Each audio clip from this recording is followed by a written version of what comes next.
Hello and welcome to Cupertino Insight. I'm Dorothy Cornelius, the City Clerk of Cupertino, and your host for this program. Tonight we're going to have a look at a summer camp, hear about a special program in the city designed to help people buy a home in Cupertino. We're going to take a look at a street maintenance program and meet the city's new planning director. But first, let's start this show off with a real bang.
Thanks to Parks and Recreation Department for a great day. And a special thank you to Anza College for their cooperation in putting on the event and the use of their facilities for the fireworks. Recently, Jim Sisk, the city's planning director, left after 16 years to concentrate on developing his own business. And in his place, the city appointed Bob Cowan. Congratulations, Bob, on your new position with the city. Thank you. How long have you been with Cupertino? Well, about 15 years, Dorothy. I came here in 1970, basically. Okay. What was your first position with the city? Well, my first position was the one called assistant planner. Not assistant director, assistant planner, and my job was to do everything from writing reports to lowering the flag at night. It was we had a small staff at that time. That's end-related duties, right? Absolutely, yes. Okay. And locking the doors at night after everybody left. That was the first job. And then I went to associate planner and worked on general plans. After that, became assistant plan director in 1975 and have held that position since last month. And so here I am. Oh, very good. You must feel, though, that having been with the city so long and more or less working your way up the ranks, that's given you pretty good training. Oh yeah, I know the job fairly well. The only thing that's really difficult is the people problems that you have as a manager now. It takes time to learn that, I think. Oh, yeah. You've not had to deal with personnel and supervision and that kind of thing? Not to the same degree that you have as in a directorship. It's going to be fun and challenging to do that. Oh, I think that is fascinating. What are some of the kinds of things you like best about being a planner? Well, I've always been a frustrated architect, and it's obviously when you deal with planning and deal with development, you're helping the city council make decisions on long-term growth. An architect has a unique position where that person can design a project and see it built within the 6-month or 9-month or a year period, whereas planning takes maybe years, maybe a decade to see the fruits of your labor. But that's the one thing I enjoy is to be in a place long enough to see some things that you worked on 10 years ago finally take place in town, and it's kind of exciting to see that. Yeah, especially now we're going through such a period of growth. You mentioned that you've been a frustrated architect. What kind of education does it require to become a city planner? It varies. I mean, Michelangelo has never received a degree, as you know, in architecture. Okay. But no, it's basically what you do. Most planners now have a degree in social sciences or geography, undergraduate degree. Then there's master's degrees in planning that are available now in most schools. Not most schools, but a lot of schools. And that's the course I took. Except I started out as a business major and wound up as a planner. Why the switch? I was always interested in planning. Architecture. Planning, basically, yeah. I've always had an interest in doing that, so I decided to pursue that career. What are some of the big things you see coming up in planning department in Cupertino? Well, let's see, the big things coming up. Well, most of the key decisions have been made and were made, as a matter of fact, in the early 70s when we went through a major general plan change involving 95 hearings, maybe 100 hearings, a 2-year goals committee effort. And at that point, the City Council, as a result of all these hearings, decided that we're going to have a balanced community.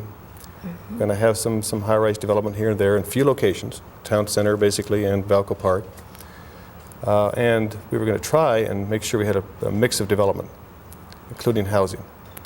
It's taken 10 years for those developments to come on stream, in my opinion. We're going to start to see some of those types of developments within the next 2 years. We may see a hotel in Valco Park. I'm sure that people have read about that. That's been a very exciting thing that we've been looking at, that possibility for a long time. And we spent 2 years looking at that issue in terms of fire protection. It's a very key factor that we have to look at for a high-rise building. And I don't know how high is yet. Nobody knows quite yet. And police services, and of course traffic. That's a major concern. Always a major concern. Always a major in this concern, area. right. Where does it look like a hotel would be located within Valco? Roughly, it would be located east of the shopping center and east of the Valco Financial Center. If one were to extend Finch Avenue straight through Valco Park, straight north, and intersect with Valco Parkway, we'd most likely find a hotel in that location. Valco has not decided on a precise location as yet. I see, but it will be coming up soon, you expect? I understand it will be coming up within the next couple of months. Oh, that's really soon. Valco is working on plans right now. Well, let's hope that they do it during your tenure as planning director so you can see that one come to pass, Bob. Right. And congratulations again on your new position. I think it's really exciting. It is going to be exciting. Thank you. Thank you very much for being here. Thank you. This summer, some of you may be inconvenienced for a day or two while the city works on streets. We thought you'd like to see what's going on. Slurry seal is a gooey mixture of rock, oil, sand, and water that's applied to our streets as part of the city's pavement management program. An asphalt concrete street has a limited life to start with. In other words, when you do the construction, you do it with the fact in mind that it's probably going to last about 20 years. And from the minute the pavement's placed, the sun and the rain and the traffic start to deteriorate that street. What starts to happen to the pavement in usually the first 4 or 5 years is the fine parts of the asphalt start to come out and the surface starts to get a slightly rough texture, and you get some cracking and so on, which may let water into the pavement. And water is probably one of the most damaging things that can happen to pavement, is to let that get down into the pavement section. This will cause some soft spots in the soil material under the pavement, allow the pavement to move, which will cause it to crack and break up. And this commonly results in what we refer to as an alligator failure. It looks like dry mud in the pavement area. As a preventative measure, the city applies the Slurry seal to aging streets, much like a coat of paint on a house. It's put down with a very large truck which mixes all of these materials within the truck. Comes out the back of the truck as a thick liquid which is almost squeegeed onto the street in effect. This produces a layer of material that's probably in most cases around 1/4 of an inch thick. And this material then seals the surface up, protects it from further oxidation damage by the elements, and provides an additional wearing surface, which is good for 5 or 6 years. The city plans to get to about 80 streets this summer, spending approximately $100,000. Over the total life of the street, for a few cents per square foot up front, you're going to save several dollars per square foot in the end. If your street is to be slurry sealed, you will be given 48-hour notice. Recently, the Cupertino City Council discussed some changes in their below-market rate housing program. And here to tell us about council action and possible future action is Councilmember John Plungy. John, what is the below-market rate housing program that the city has? Well, basically, Dorothy, the below-market rate program is intended to provide housing for people who ordinarily might not be able to afford it within our community. Primarily, we're talking about perhaps seniors on limited income, or perhaps also, which is a real problem here in Cupertino, for what we call the New Start families, young families just getting going. They cannot afford it. So basically what we're trying to do is to set up a program whereby the cost of housing would be less than the market price. So yes. I was just going to say, we do know that housing in Cupertino is quite high, even more so than some of the surrounding areas. Oh, very, very definitely. I talk to people in other communities, especially in other parts of the country, and they're just amazed at the cost of housing in our area.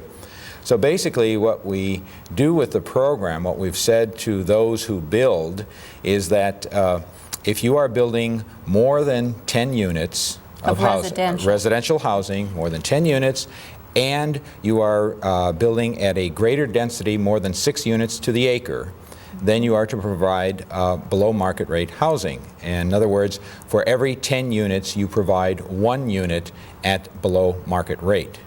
Are these, we call them BMR houses, yes, are they of the same quality and basically the same building as the regular priced houses? Oh, very definitely. We did not want a developer building a development and then having 1 unit that would stand out, or 2 units, whatever they were. In fact, we've said that they should be of similar construction, similar materials to be used, as well as to be scattered throughout the development. So if you had a larger development, you would not have all the below market rate units in one particular area, that people might label it, this is the low-cost housing. And I guess I should stress, when we say below market rate, we're not really talking about low-cost housing. We're talking about housing that is below the Cupertino market, which in some other areas of either California or other areas of the country would be considered perhaps even luxurious. I know that there has been some difficulty in implementing the program, and recently Council formed a subcommittee to look at possible changes to make it even more successful. Could you tell us a little bit about that, John? Okay, the problems we've run into thus far have been the fact that the price, the market or the below market rate price, is pegged to the average income in the county, and it ranges from 80% to 120%.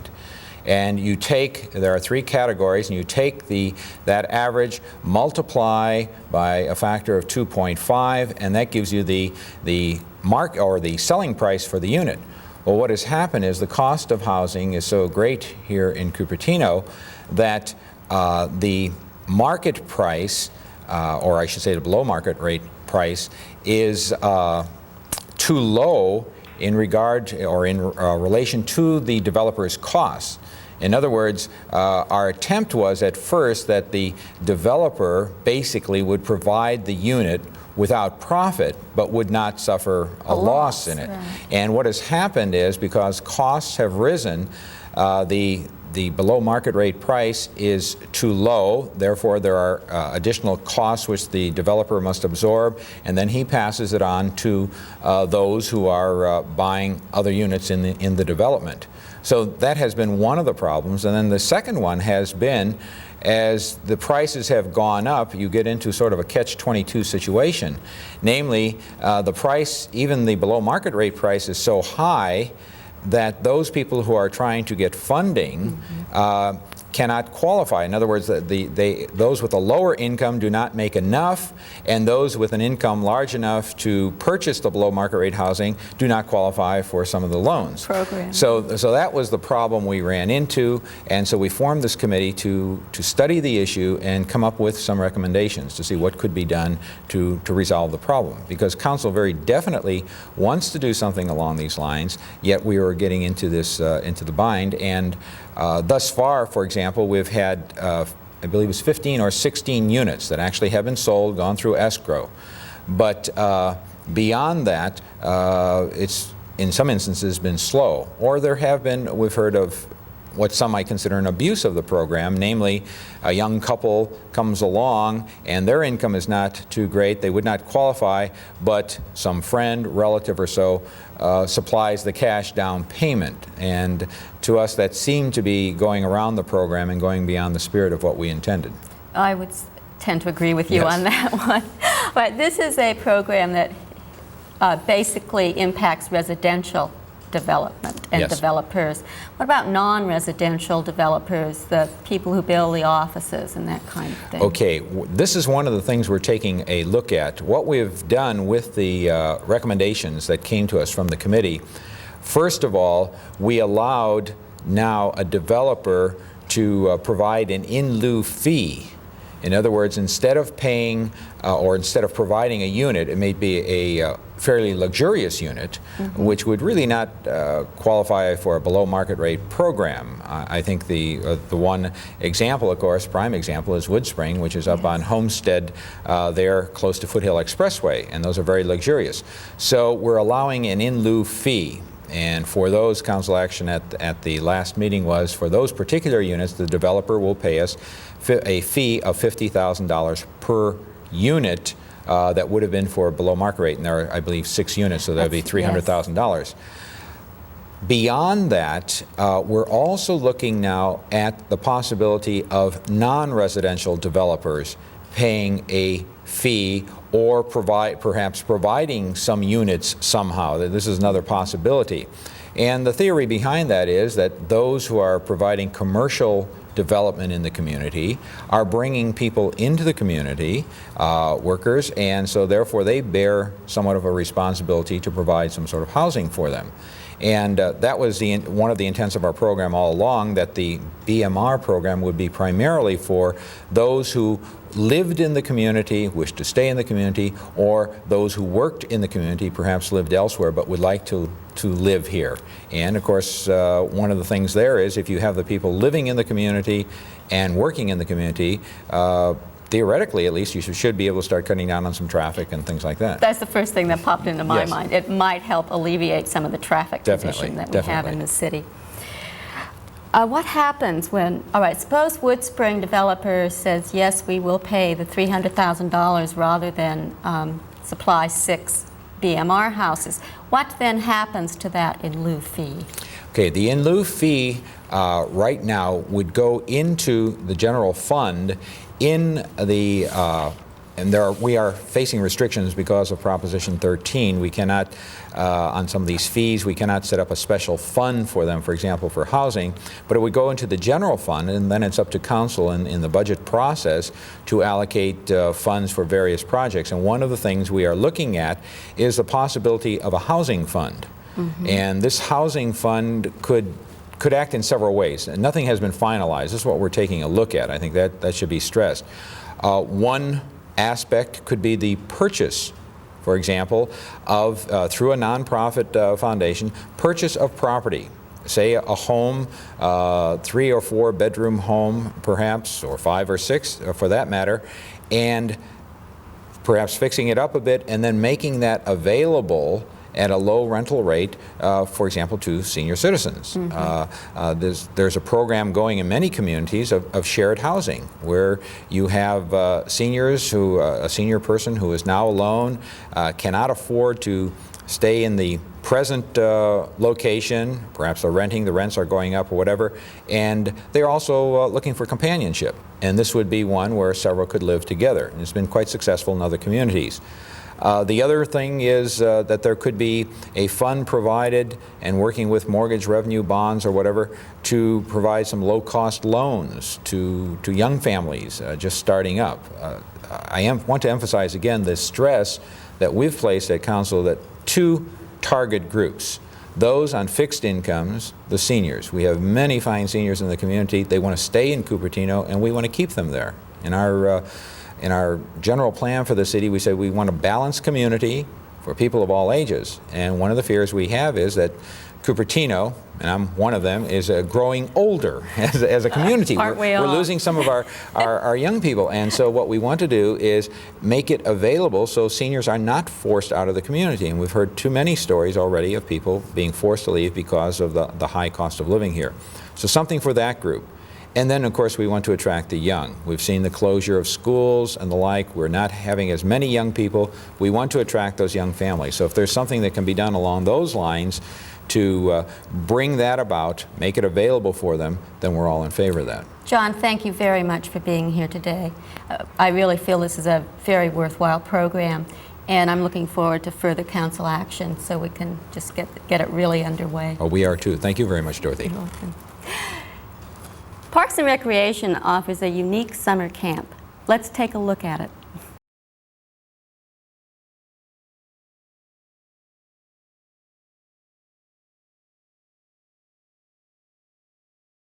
The sports camp is a non-competitive sports environment for the kids where we try to teach team play, fair play, and sportsmanship. We find that most of the kids that are in the program are involved in some youth sports program, whether it be soccer or Little League. And there's a lot of competitiveness and individual player recognition in that environment, and what we want to try to do is give the kids an opportunity that aren't competitive to enjoy sports and hopefully have an enjoyable time when they're out here. I think that it's helping them out a lot, not only with their coordination and their physical aspects, but it's a social sort of thing, and they learn to get along with kids their own age and have a lot of fun.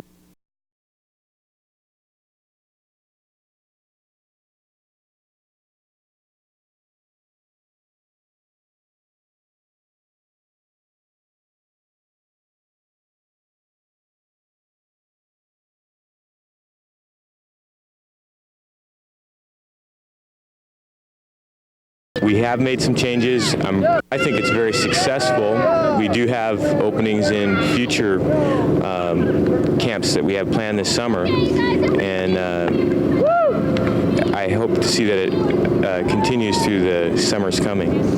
Well, I enjoy being with the kids, and I like being outside, and I think we the leaders develop a good rapport with them too. They really enjoy being out here with us, so yeah, I like watching them develop as athletes.